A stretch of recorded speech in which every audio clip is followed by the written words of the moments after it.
On February 2022, Russia invades Ukraine, marking the beginning of a long war that is easily comparable to the invasion of Iraq by NATO troops. In this war, the Allies maintain a common advance in the south, securing the front before advancing toward the capital, Baghdad. As both wars unfold, Russia reaps a higher casualty rate overall, compared to the Iraq War, where the coalition maintains a much lower casualty ratio.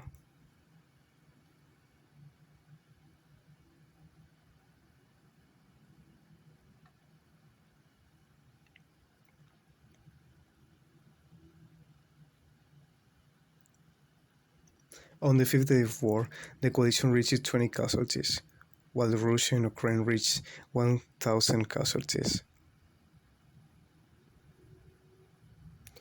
The 20th day of the wars will further increase this tendency.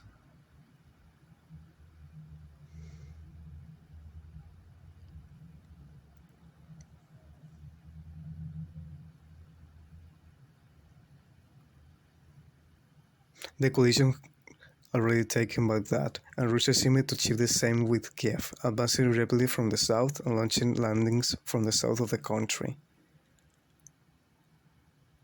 Russia was approximately 50 kilometers from Kiev, but Ukrainians managed to retreat. From the 23rd day, the Russians began to retreat and the Ukrainian counterattack began. The outcome of both offensives had a clear difference by the 40th day. In Iraq, the coalition had managed to subdue the country and in less than 2 months to take most of the territory. The situation in Ukraine was different. The Russians, despite having stabilized their fronts, failed to take Kiev.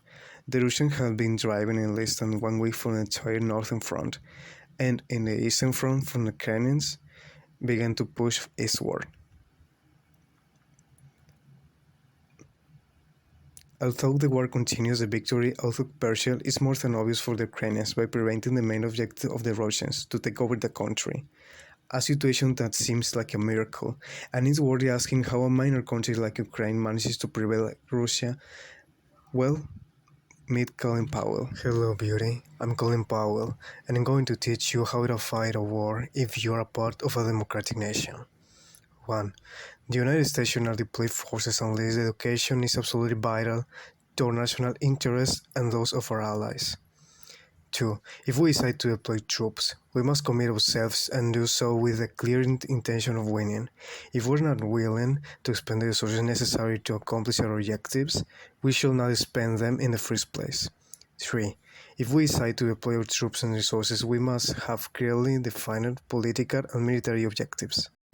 4. The relationship between our forces and our objectives must be continually studied and calibrated.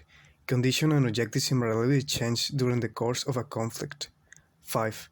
Before deploying forces, we must be sure that we will have the support of public opinion.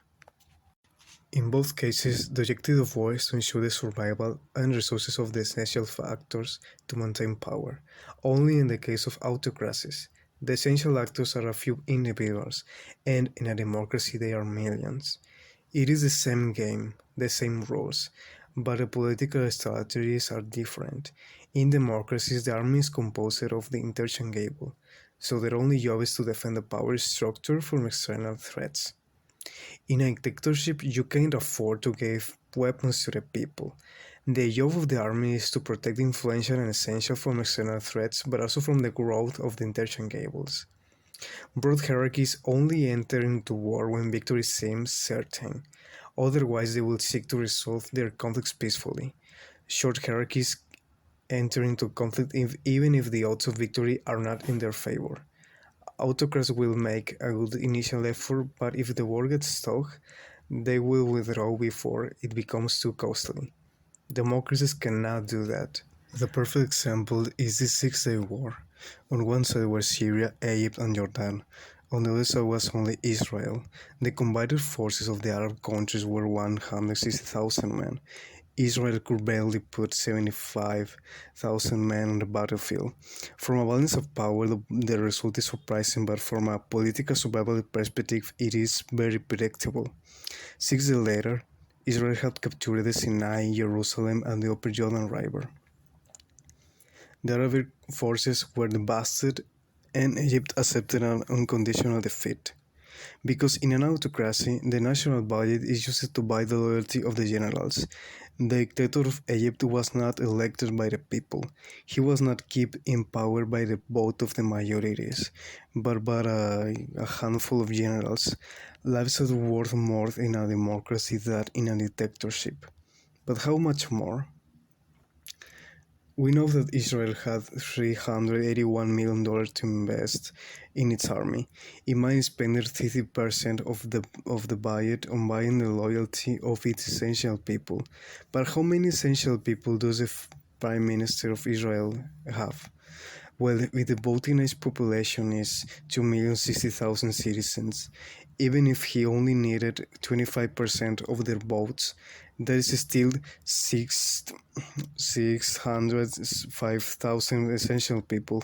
If we divide the private rewards among all of them, we arrive at the figure of $175 per head, a little over 3,000 Mexican pesos.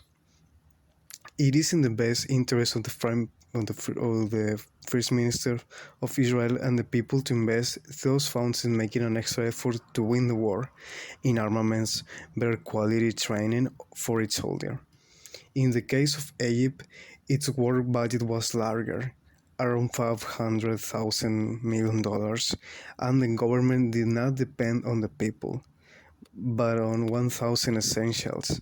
Supposing that it locates 30% of this budget to gain the loyalty of these essential actors, you are offered the sum of $150,000 per head.